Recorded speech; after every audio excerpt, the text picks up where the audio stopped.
Welcome to Bobby Owsinski's Inner Circle. I'm Bobby Owsinski, and this is a show all about music, music production, and the music business. My guest this week is engineer and tech writer Barry Rudolph. First of all, TikTok actually really helps promote music, and especially music streaming. Well, we know that TikTok is powerful, and it's made stars like Lil Nas X, Olivia Rodrigo, Megan Thee Stallion, Doja Cat, just to name a few. Now, of course, they started there and then were blown up to be international stars by their record labels, but they got the big initial push from TikTok. So as a result, artists and labels keep on wondering how they can take advantage of TikTok, and they spend a lot of money on this with very little results. Turns out it's pretty random, but they keep trying because they know it works. Now, one of the things that happens, though, is there's some spin-off that occurs when people do find something on TikTok that they like. 75% of users discover new artists there, and 63% find that there's music that they haven't heard before. But what's most important is 2/3 of the people that use TikTok then go to streaming networks to stream that song, that artist, more and more. This is pretty significant in that it turns out TikTok is really good at promoting streaming. Now, all that being said, there's a lot of really heavy usage on TikTok, but there's very little payout. So what does TikTok pay in terms of royalties? Well, it pays about 3 cents per video. If you stack that up against the streaming rate from any major service, even the minor services, this is great, at least on the surface. It looks like you're making a lot of money. Well, not quite, because TikTok pays on the number of videos with your song that are made, not on views. So in other words, it's more important that a lot of people take your music and use it on their video. That's more important than actually looking at your video. What that means is if your music is on 100 videos that have no views, you actually generate more money than a single video with 1 million views. Not what you expected, right? Fact of the matter is, the royalty rate has gone up by a factor of 4 over 2 years, but you're still not making a lot on TikTok. Any views that you get on TikTok are actually worth more off the platform than on. Still, TikTok is very powerful to reach a certain demographic, and if your music fits that demographic, that's probably where you should be.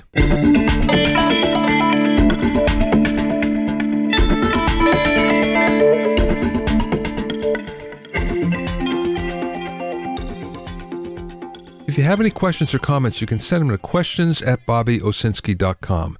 Don't forget about my music mixing primer and top 40 mixing secrets programs that will help take your mixes to the next level. Go to bobbyowsinskicourses.com to learn more.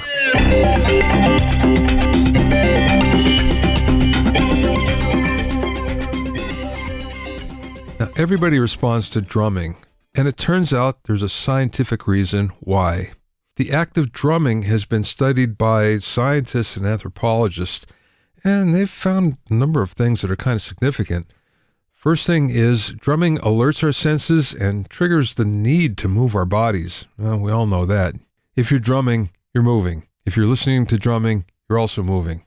Drumming brings people together, but if you take it way, way back to ancient societies, it was a way for them to communicate with their spirits and gods. The earliest drums were found in China and Vietnam over 7,000 years ago, and they were made mostly from alligator skins stretched over a shell. They were used mostly for religious rites, and again, a way to communicate with spirits and gods. But we can dissect this even further and find out that it really goes back to primates. Monkeys beat trees to signify their aggression. Very similar to human war drums. Primates have an inherent need to beat things, to drum.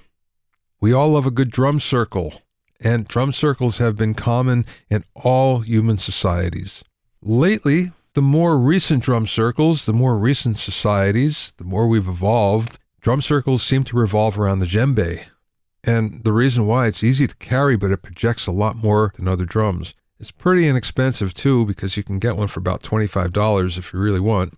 Not saying it's going to sound good, but you can get one. But when it all comes down to it, rhythm is wired into our bones. Drumming is wired into our bones. You don't have to be a drummer to appreciate drumming.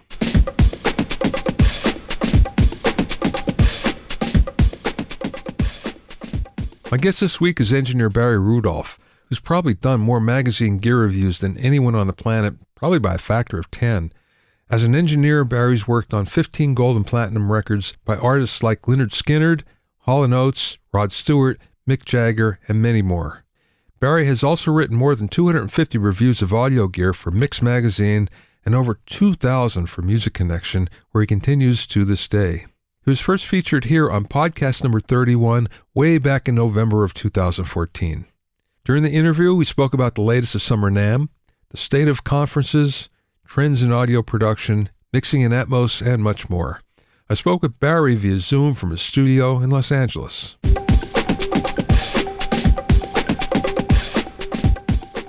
Let's start with your trip to NAMM. Okay. Summer NAMM in Nashville. Well, to be expected, it was a very small show, kind of made obvious by the fact that all the booths, they had to practice social distancing. So instead of the usual crowded aisles and lots of intermingling of people, they were spaced out over one floor. And another thing noticeable, maybe not to all, but the floor, they took up the carpeting. Apparently, they decided during the COVID break that it would be easier to keep the floor sanitized if it were not carpeted. So that meant that you're walking around on hard concrete all day. So as anyone who has been to a trade show a few times, you know what that's like. So we didn't have it. So, and it looked kind of, I don't know what you call it, like we were in a warehouse. I also understand that they were charging a lot of money if you just wanted to go to the show. I realize it's an industry, kind of an inside show, but people were quoting me lots of money. Okay, so the show itself, I would say there were no, apart from Yamaha and Martin guitars, there were no, I could be wrong, Taylor was upstairs, Taylor Guitars. Gibson Guitars has their own facility down the street, it's about 2 blocks away, walking, called Gibson Garage. So rather than have a booth, you were told, or I was told anyway, to walk down there to talk to them. And I was there because of KRK, and I had a recent contest. I gave away a pair of V8s that I had reviewed, and they were thrilled. I did the whole contest and everything, so they wanted to know about that. But the NAMM show itself is, I'm not going to say, I think it's outside of an event that could be considered as a norm or a direction, a trend at all. I don't think that would be fair. A lot of people were happy they were having the show at all. So it was an interesting show. Not very many people, very, very quiet and smooth, 2 days only. I'm sure you remember the Summer NAMM in Chicago when they used to have it. Yeah. And that was a big affair that rivaled Winter NAMM easily. Oh, yeah. In those days, not now, but in those days.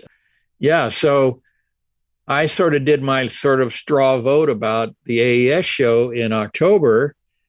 I have companies and people asking me about that show, and I'm awaiting a PR firm that I work with. It takes a kind of a straw vote, if you will, a kind of of press members that are planning on attending that show, and they can kind of get a read for kind of general turnout. They did one for the Summer NAMM that I just came back from, and they said hardly any press went to it. Yeah, I was there in Nashville for some other things for a whole week, so it wasn't just there for the show. But yeah, I saw very few other press members. I think Craig Anderton, I can't even recall. Pretty much Steve Harvey. Was Steve Harvey there? No, but people from Audio Technica. Gary Boss was there, but he's a product specialist. He told me that they're going to the NAB. They'll be at NAB, but not the AES. Now, as you know, they're both at the same time. It's the same ticket. I believe NAB starts a day earlier, I believe. So Phil Wagner brought that up, saying SSL will be at both shows. And I can imagine, you could well imagine how much it costs SSL to come from England or to put on a show, a trade show. It must be astronomically expensive. So they're going to be there at both shows. From what Phil has, they have a lot of broadcast stuff oriented gear and new things, and they have a lot of new stuff also for audio only. So they'll be there. Roland will be at NAB. I'm sure Yamaha will show up. I'm sure some of the bigger, smaller companies will be at AES in October in Las Vegas. But wow, I mean, if you know anything, you know that the COVID outbreak is intense in Las Vegas because of the international travel coming to that place. So I guess it remains to be seen right down to the wire. I cannot get a read from AES corporate, the powers that be at AES. I don't get it. I don't get any indication from them. They haven't told me anything. Maybe they've told you something. No, I haven't been in communication with them for quite a while. Did you see anything at NAMM that was noteworthy gear-wise? No. Well, I did see it. I take that back. I saw something that it's a trend and a new company. One trend is to do these, what do they call those funding things where you go online? Crowdfunding. Yeah. They're doing that and to get the product developed, pay for it. And it's also indicative of if it's any good. Yeah, it's just kind of like so that's kind of a new trend. But this product was a stomp box, a guitar pedal that talked via your phone. You could have up to 6 effects chained together, and it just had a simple, I think, a couple of knobs and maybe a bypass switch. But all the effects were software somewhere, I think, in your computer that you controlled with your phone. I thought that was kind of a cool idea. So the idea is you're Bluetooth connected to your the device and apparently your computer. I'm trying to remember if it had the computer. I have the brochure somewhere. I don't even know if you have to have a computer. But anyway, that's kind of a new trend. Effects and whatnot controlled by your phone, but this is a guitar effect. Yeah, right. That was pretty good. There's a company that was selling, actually got Best in Show. It's actually a lowly quarter-inch jack. They made TS and TRS all brass. Oh. Right? You had these pads that you would solder directly to. None of those tabs that usually break off after a use. So the use obviously is for a guitar jack on electric guitar. Obviously, I'm trying to get a pair of TRSs for some of the boxes I like to build around here. So that might be nice to have that. Definitely nice, chunky. They got Best in Show.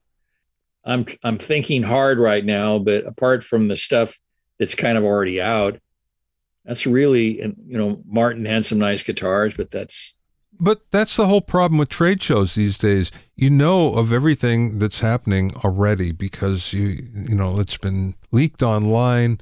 You've seen it. You've seen as much as you need. You haven't played with it, but still you have great demos online.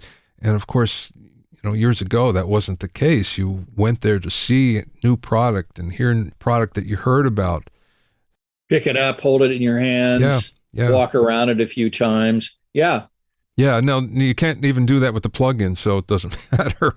But I don't even know why they show up at trade shows, actually. But anyway, which brings up the whole thing about the whole legitimacy and the need of a trade show anymore. It's becoming so expensive, and like we were talking about the union issues and all those things. It's now with COVID, kind of brought out this whole interaction. I mean, I don't know. I think it's short-lived. I don't think they're going to be as big. That's why I mentioned the hotel thing for audio anyway. Yeah. See, I would have thought that COVID would have killed trade shows dead. It was like, it's so obvious why you don't need to do that. And everybody got experience for a year doing it virtually. Now, is it better to meet people there? Yeah, there's no question. Sure. And I think that's one of the main reasons why I go, and it's probably with you too. You just see people friends that you don't see otherwise. Yeah, they want to, like Paul Wolf, who has his Fix Audio designer. He says, the only reason I did the show is so I could meet and catch up with my friends. Yeah. And frankly, I don't even think he cares if he sells anything or but I think he just likes to meet his friends. He lives in Nashville. So yeah, there were some nice events outside of the show, showing speakers, showing software, stuff like that. And by the way, I might add, everywhere I went, absolutely nobody was wearing a mask. Nobody. I went to big, loud parties. I went to press events, outside of the show. Of course, nobody at the show is wearing a mask. You didn't have to. So we'll see, I guess. I'm okay. In fact, I had to get a test yesterday for a upcoming cardio stress test. They want you to take a COVID test before you, I guess, because you're breathing hard and whatever. So, yeah. And I'm fine, no problem. So I've of course, been vaccinated. Let's talk about trends in general. You already hit on one, which is crowdfunding, but are you seeing any trends in the business? With regard to mixing and that, I'm seeing in general more post-production style software and techniques applied to music production. So what do I mean? I mean, like, for example, using products like Isotope RX or Accentize D-Room Pro to fix problems. Basically, recordings are done everywhere in every possible situation and room, and by non-technical people with the wrong gear and everything else. It's just kind of like standard operating procedure now. So the mixer, to make this kind of become close to being acceptable, has to process a lot. D-Room Pro gets rid of the room tone. You got RX for denoising. There's all these products that actually came out of post, mostly for like ADR replacement and all that. All that came out of post-production, a need in post-production, and now it's being more and more applied to music recordings. So that's a trend.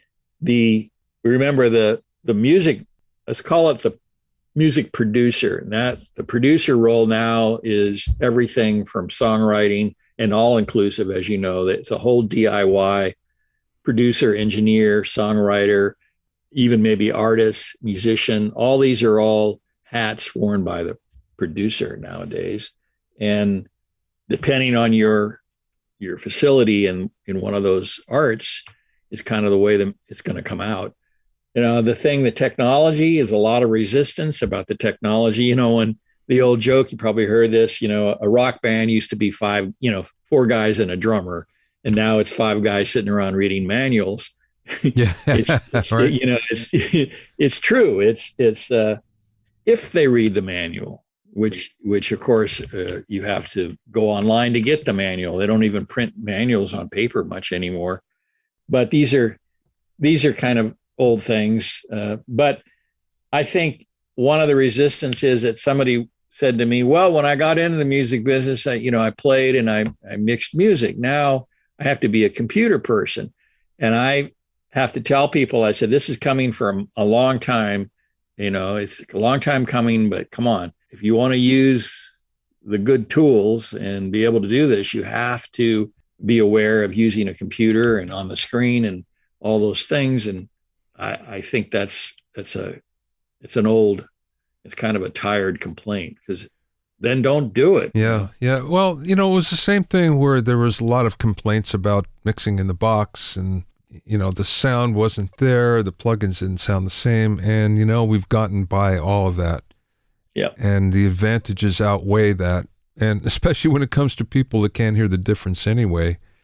It's kind of a moot point at this time. People don't react to things like, oh, I mixed it on a board. They don't react to that. They're reacting to the music. And I think, what does it do to them emotionally? And I think there's a lot of emphasis put on the buying a certain microphone or having a certain microphone or recording chain or this, that, and the other about affecting the music. And really, honestly, they don't dance. They don't dance because you did it at 96K. They don't dance better. I mean, so I think there's a little too much emphasis on that sort of technical aspect, mostly by people that aren't really that versed about the differences in technology. So People ask me all the time. I mean, I got a question this morning. I just put in a new UF8. It's an SSL controller, and they asked me, do the faders move faster than on the Avid S2 or something? And I said, I have no idea. It's like, I don't know. I move the fader, it does what I want. When was that ever a problem? The NAMM days, maybe, but I don't remember it. There's motors that run the fader, and they're slower than what actually happened. Yeah. Of course, you're talking about a mechanical versus something that happens in software. I don't know. It's just odd to me, some of the concerns that come up with people. And again, it's because of this lack of literacy and what's going on when you do something. So I think it's fantastic. The tools we have now, the new Pro Tools version is fantastic. I have to get a new computer, but then again, it is a 12-year-old computer. Well, you got your money's worth out of that. Yeah. I mean, it's been great. And it's just kind of like, if I want to do the next big thing, I've got to get a new box. It will be an Intel computer, by the way. Ah, okay. Absolutely.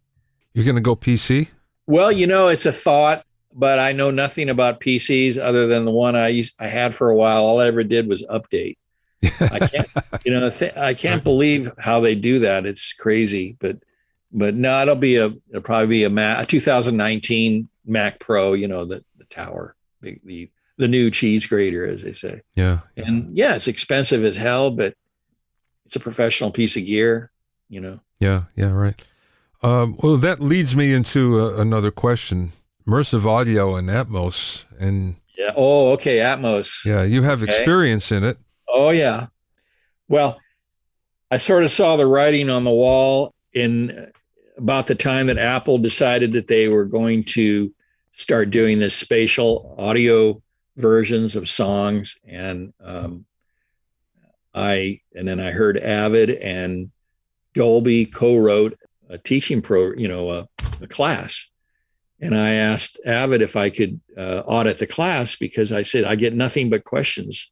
People call me up, and these aren't students. They're not beginners. They're people wondering what they need to do to get into Atmos and have an Atmos studio. And I told them, I said, it would be very nice if I would audit the class so that I at least come from some bit of authority when I'm talking about this. So they said, yeah, we want you to do that. And in fact, they had me talk to Avid and Dolby, both the New York for Avid and London for the Dolby people and Avid people. I had about 10 people on this Zoom call, and they wanted to pick my brain about what I thought of the course, having taught courses like you, and I had pedagogical comments early on. I was emailing their tech support about so many things. They've smoothed out a lot. And I said, I came to the conclusion that what Avid should do is do a version of Pro Tools that is Atmos, Pro Tools Atmos, which is a complete version of Pro Tools, completely optimized for the Atmos workflow. Whether or not they want to put the renderer into that or not, that's up to them. But I said, this would be a version of Pro Tools. Look, you could sell it. It could be another SKU for you guys, and it would be completely optimized for that platform. In other words, it wouldn't have things like notation libraries. It wouldn't have all that stuff that has to be that you like to have in a mixing and music thing, but it would be more oriented towards Atmos mixing. And they kind of, I don't know. Avid, as the Dolby people had pointed out to me, Avid was the only company, you can believe this or not, but they're the only company that actually stepped up to make an actual, they co-made a playback engine it's a native playback engine with 130 channels for Pro Tools. And it comes as part of the production toolkit, and it enables you to have 130 inputs to the renderer. So that alone, they stepped up and they said, okay, we're going to do this. And they were the only company that wanted to do that. Now you can run an Atmos mix, of course, on Nuendo. Logic's got one coming if it's not already here. And there's other ways to mix in Atmos, but Avid is the only one that I know of that pretty much you boot it up and it works. It's kind of a kludge, I'll add, because remember, it's coming from a time the original Atmos rig had no delay compensation. It was what they called send return. They still have it in the software, but it's so kludgy that I could see why it didn't get adopted. Atmos is about 12 years old now, I think. And I can see why it wasn't adopted. ABBA is the only company that kind of got in there and sorted it out so that you could actually do an Atmos mix in the box, if you want to, on a Pro Tools rig.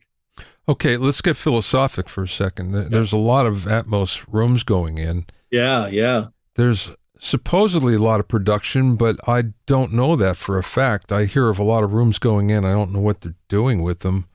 The whole thing is people still have to consume it. Probably the only way they're going to consume it is headphones. In-ear, yeah. Well, I think that's Apple's hope.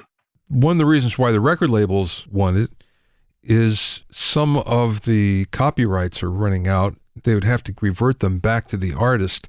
Now this is a new copyright that they can keep using. And also, since there's fold downs involved, they can just say to Apple and Spotify and whatever, use this one instead. Yeah, that is an interesting, I didn't know about that. I'd like to talk to you more about that. What's been going on, and I've talked to somebody that's involved in this kind of work, is the record companies go, oh, we want this. And so one thing is it's a separate release on iTunes. You have your stereo and you have your Atmos spatial audio, they call it, which Apple has deemed Atmos the standard. I get that. However, the copyright owners are freaked out a little bit because so far Apple doesn't make any distinction between what is a remix and what is the original song. They just give you the title and the artist. So the beef is some of these remixes, which are mostly made from stems. In other words, the record company goes, we want this. But what we have is stems that the original production or producer made, stereo drum stems, stereo keyboards, stereo background, everything stereo stems. That does not necessarily make a good Atmos mix. Atmos is object-based audio. You can only do so much with just stems, feeding stems into the renderer. So the tendency is to do wacky things. So, hey, it's Atmos. So they might put a reverb return and object channels, top height channels. They might do some kind of bass enhancement and not know that you cannot put low frequencies at objects because the sound bars that you can buy for televisions and whatnot tends to roll everything I think is below 80 hertz. They roll it into the LFE channel, which is, depending on how that's set up, or if you even have one, or a sound bar, you're gonna. So that it's one of those workflows and best practices that you learn in the class, I might add, things like that. So there's so much wild things going on about it. There's very few original mixes done in Atmos, so it's going to be. It's a Wild West, as somebody said, all over again. It's like the mono to stereo back in the 50s when stereo came out and people had recorded ping pong games, with the balls going. Yeah, right. It's the same thing in Atmos. You've got everything from the wackiest, annoying things. So there's going to be a lot of that for a while. I think the standard 714 standard or minimum standard that Dolby has set up for doing a mix, you have to be monitoring in 714. You cannot monitor through like a sound bar that's bouncing the ceiling channels off the ceiling, any of that stuff. You have to actually have the channels, the actual speakers. So everyone wants to know all about this. And I said to the guy at Avid, I said, I just don't know. I know some of it, but there's so much to it. And it's such a big learning experience for everybody. And of course, a big expense to equip your studio. That's one of the things that kind of surprises me about Summer NAMM. And maybe it's too early, but I'm expecting that some of the speaker companies are going to come out with a package, a 714 package with the controller, because you need that as well. That's the biggest question. How do I change the volume on 12 speakers? Yeah. So there are a few out there. Of course, you can get an Avid, what's called a Matrix Studio, which is the 1U version of their main unit that DAD makes for them. Expensive. Yeah. But when you start learning about the renderer is the most fantastic piece of software hardware I've seen in a long time. It does some fantastic things. It includes room EQ, room tuning, all that stuff. It includes delay if you need to delay a particular object or channel for whatever to fit your room. It has gain, adjusts all objects. I say objects, meaning the channels. So it's all built into that box. So I'm thinking there's going to be more of those. I think there's very few of them ready to go. There's other ways of doing it, but it's certainly nice to just plug that thing in. I looked into putting an Atmos setup in here. I couldn't do it inexpensively. It would cost me more money than I'm willing to spend, but even that's okay. You know, I could write it off and I can figure out a way, but it just is not easy to do. No. Well, Cali Audio just had a party. I missed it, but they have an Atmos room of all of their speakers, and I believe it's I'm going to say a 914 room, I believe. And the most expensive Cali speaker is their 3-way. It's like $399 each. Yeah. So, and they sound great. I mix on them. I have the new version, the new 3-way. I think they're fantastic, and we can talk about stuff like that, or warm audio, people that are making great, inexpensive, but good gear, versus buying. A friend of mine has 13 PMCs in his Atmos room. So what those cost. Yes, right. So anyway, so they had and it so happens that their office where they have the showroom is across the street from Dolby. And I said, hey, that's a nice neighborhood to be in. Yeah. I think you know what I'm talking about. Yeah, I do. Yeah. I said, that's a nice neighborhood. So I'll get over there soon to check it all out. But I'm told, a good friend of mine, Tony Shepard, I told him about it, and he went, and he says there was a lineup around the block because there were so many people. They didn't want to allow so many people in the room. So when they do a playback, it would have been crazy. So they just would allow, I don't know how many, but small groups would go in and they'd play. I think they had a mix of Weekend, which I believe is an actual originally Atmos mix. And when I talk about that, I mean they actually had access to all the tracks clean.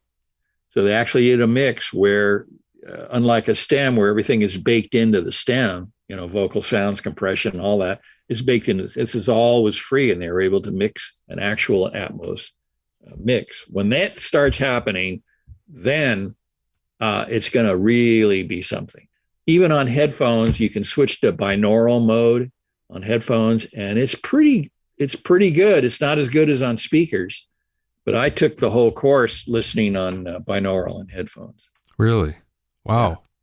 What kind of headphones, just out of curiosity? I have I have 2 pairs of Audi's, Magnaplanar, and but it doesn't really matter that much to have. I mean, it's nice to have nice headphones like that, but I'm sure you could do it on any set of headphones. You just don't get the full effect of actually having the sound source in the room, aimed back at you versus in the headphones. But it is a binaural thing. It's good. I mean, you're kind of strapped to that unless you have a really fast computer, because additional renders and like automatic live render, they call it, where you can actually, if you have a separate renderer that's running on its own computer, which is the way you do it for theatrical, you can actually monitor while you're mixing, while in real time, you can monitor what it sounds like in stereo. That would be a stereo, a 2.0 render, or you could hear it in 5.1 or 7.1. or you can hear the Atmos mix actually as you're doing it. Wow. So one of the reasons to do that is that you cannot measure loudness per Netflix and other streaming services in Atmos. Object-based audio, it's impossible to measure loudness right now. So when you render real time and say 5.1, you can measure the loudness of that in that format. So you got a pretty good idea. So Netflix doesn't get their shorts in a bunch over too loud. Yeah, right. And so when you have fast enough computational power, you can do that stuff in real time. Pretty cool. Not having that, I ran the renderer alongside Pro Tools all in the box, and I could listen in on stereo in binaural or stereo. So at least I could do that. Very cool. Yeah, lots to it. Yeah. A lot of education to be done, to be learned, a lot of workflow and best practices to be learned and adhered to. Otherwise, you're going to have problems. We'll see. It made me excited for the first time in a long time, excited about audio in a way I haven't been in a long time. It's like, oh, yeah. Well, that's, I think, is the feeling because of this Atmos thing. That's for, if anything at all comes out of it, I think that a lot of people, engineers and mixers and artists, are all energized behind the actual concept, let's say, of immersive sound and what they could do with that. And I think a proper Atmos mixing room with a proper Atmos mix is pretty impressive. Yeah, it is. It is. Sound bars and all that can be set up to be pretty good for most theatrical and movie stuff, but you can get Sonos makes a really good one. They're not cheap. Really nice one. Actually has the side channels, the wall channels are taken care of. Yeah. Ceiling. And then you have, they're all on Bluetooth. All the speakers are Bluetooth. And they figured out all that, and pretty cool. You can find out more about Barry at barryrudolph.com. That's Barry Rudolph, RUDOLPH, all one word, .com. Thanks for listening and being in my inner circle. Remember, if you have any questions or comments, you can send them to questions@bobbyowsinski.com.